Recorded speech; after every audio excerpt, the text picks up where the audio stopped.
जिस तरह से मेटा टैग्स होते हैं HTML के लिए जो गूगल पढ़ता है और उनको अपने गूगल सर्च रिजल्ट्स में आपका टाइटल, डिस्क्रिप्शन और URL दिखाता है, उसी तरह से इमेजेस के लिए भी गूगल इंफॉर्मेशन पढ़ता है और उनको हम ऑल्ट टैग्स कहते हैं।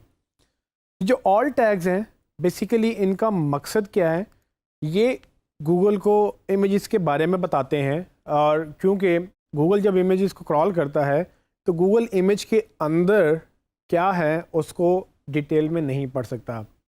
अभी गूगल के मशीन एल्गोरिथम्स एडवांस हो रहे हैं, लेकिन अगर अभी तक के हालात देखें तो गूगल ने अभी ऐसा कुछ नहीं हमें बताया कि इमेजेस के अंदर जो भी होगा गूगल उसको पढ़ेगा भी, उसको इंडेक्स भी करेगा और मे बी उसको रैंक भी करे या उसकी बेसिस पे SEO बेहतर भी करें।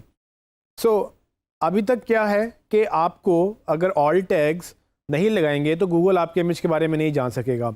ये ऑल टैग्स होते क्या हैं?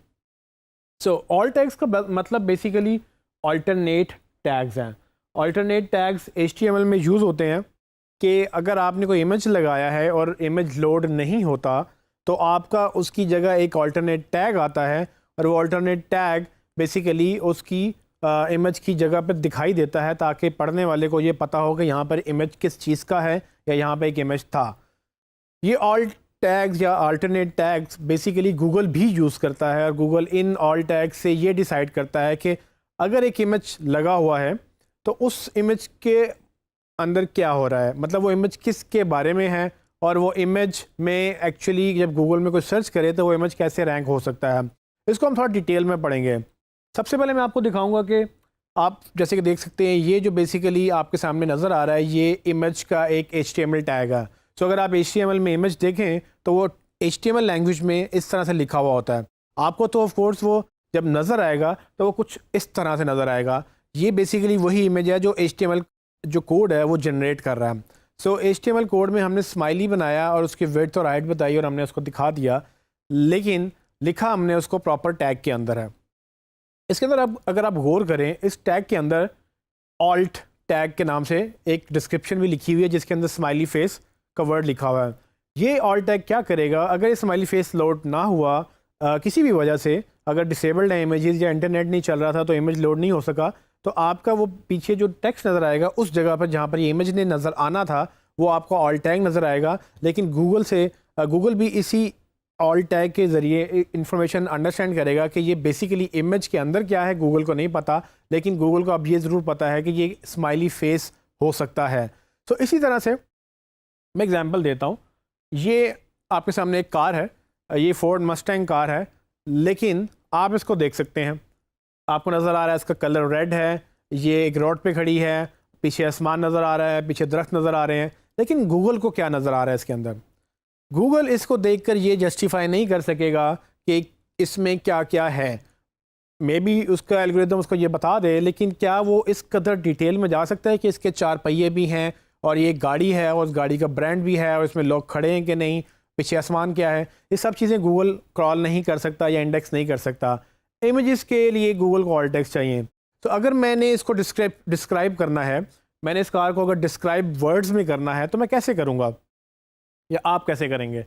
लेट्स सपोज इसका मॉडल 2012 और ये फोर्ड मस्टैंग कार है जिसका मॉडल LX है और इसमें कलर इसका रेड है। मैं 3 पॉसिबिलिटीज़ देख सकता हूँ, जिसमें पहली पॉसिबिलिटी ये है कि मैं मॉडल पहले लिखूँ, उसके बाद कलर लिखूँ, उसके बाद गाड़ी का नाम लिखूँ।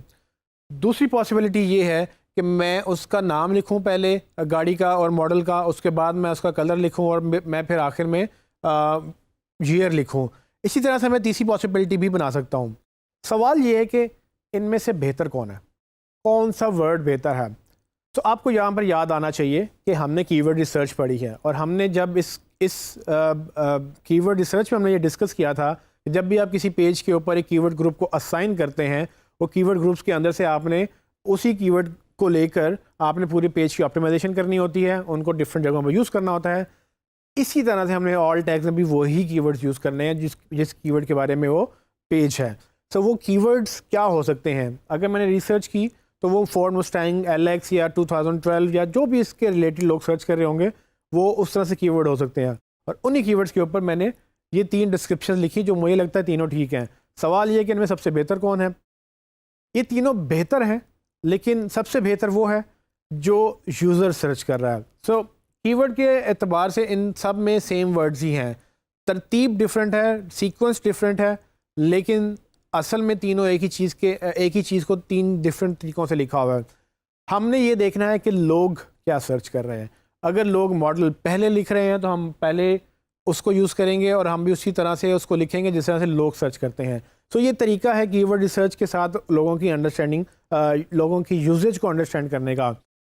अगर मैं इसी का नाम, पहले वाला नाम लेकर मैं अगर इसको लिखूँ तो आपके सामने नज़र आ रहा है कि ये इमेज का टैग कुछ अब इस तरह से बनेगा। जो हमने पहले देखा है कि इमेज स्माइली फेस का टैग किस तरह से बन रहा था, उस तरह से इमेज का टैग, मतलब फोर्ड मुस्टैंग का टैग कुछ इस तरह से बनेगा, जिसमें मैंने ऑल टैग उस फोर्ड मुस्टैंग का नाम रखा हुआ है। इसमें एक चीज़ का ध्यान रखना ज़रूरी है, जब हम बात करते हैं कि इमेज में आपने कीवर्ड्स डालने हैं तो हमें कुछ चीज़ों का ध्यान रखना पड़ेगा।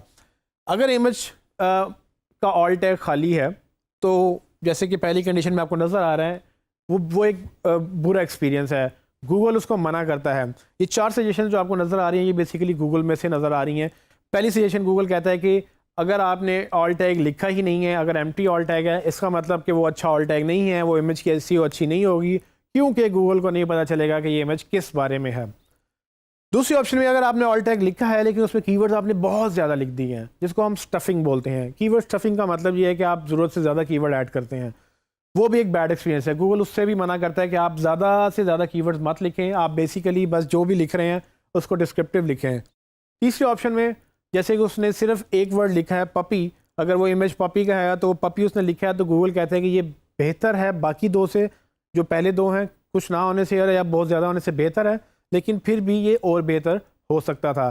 तो आखिरी ऑप्शन अगर आप देखेंगे तो उसमें उसने पूरा डिटेल में वर्ड लिखा है जो गूगल को समझाने के लिए कि वो जो पपी है वो खेल रहा है।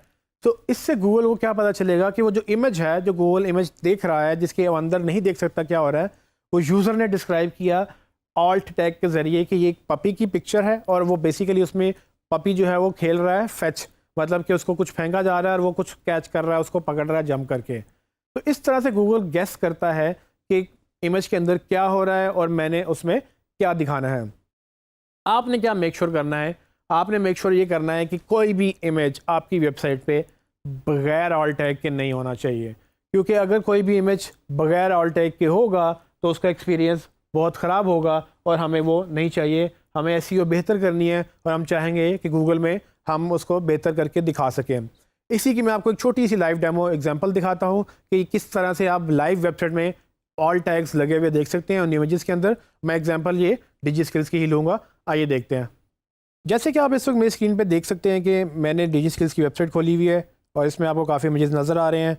टॉप लेफ्ट में ministry of information technology and telecom का एक लोगो लगा हुआ है, सेंटर में डिजिस्किल्स का लोगो लगा हुआ है, राइट साइड पे इग्नाइट का लोगो और वर्चुअल यूनिवर्सिटी का लोगो है। इसी तरह से एक वीडियो भी चल रही है, नीचे आपको और भी इमेजेस नज़र आ रहे हैं, बैकग्राउंड में भी इमेजेस लगे हुए हैं, कोर्सेज के भी इमेजेस लगे हुए हैं, उसके बाद ट्रेनर्स के भी इमेजेस लगे हुए हैं। ये सब इमेजेस हैं जो कि गूगल को इंडेक्स तो करने हैं, लेकिन गूगल को कैसे पता चलेगा कि किस इमेज में क्या हो रहा है। तो हम अभी देखते हैं कि हम किसी एक इमेज को चेक करेंगे कि इनके ऊपर ऑल टैग लगा भी हुआ है कि नहीं। तो फॉर एग्जांपल मैं ये फ्रीलांसिंग के कोर्स के हेडर पे जाता हूँ और मैं इसको राइट क्लिक करता हूँ और यहाँ से मैं इसको इंस्पेक्ट कर लेता हूँ। जैसे ही मैं इसको इंस्पेक्ट करूँगा मुझे HTML कोड राइट साइड पे नज़र आ जाएगा। क्रोम में ये फ़ीचर अवेलेबल है, आप इसको देख सकते हैं। तो आप देखेंगे जैसे ही मैं इसकी कोड के ऊपर जाता हूँ तो लेफ़्ट साइड में वो इमेज वो हाईलाइट हो जाता है।